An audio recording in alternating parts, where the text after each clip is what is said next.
if you don't feel safe in your own great cities, your leaders have failed you and they should all be fired. Thank you. You have one more thought? One more thought about tariffs. I want to go back Yeah, to my original sure. question. I'm very much in favor of tariffs, yeah.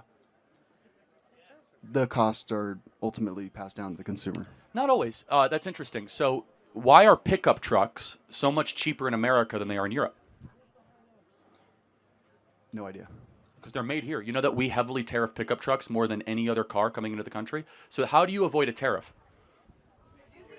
Make it here. So what tariffs do is they're forcing functions for overseas companies to build factories here. See, you're only looking at tariffs through a one-dimensional DC Chamber of Commerce lens.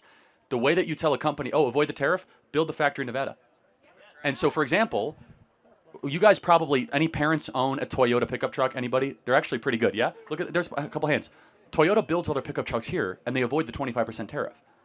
So it's not a tax. It actually incentivizes homeland production and more jobs for our country, and actually the price doesn't get passed on to the consumer. I think hands down deregulation upon No, our I mean, American I companies tend to would agree do with that, but I also want to live in the real world, not fantasy world. And I think that also fundamentally you have a social contract to your people that, for example, if we have critical vitamin needs in this country, most of our drugs are made in China. That's bad. Okay, like we don't have to overthink it. You don't need a chart. You don't need a graph. Bad that we don't make our own drugs. Okay, that 90% of all vitamin C is made in China.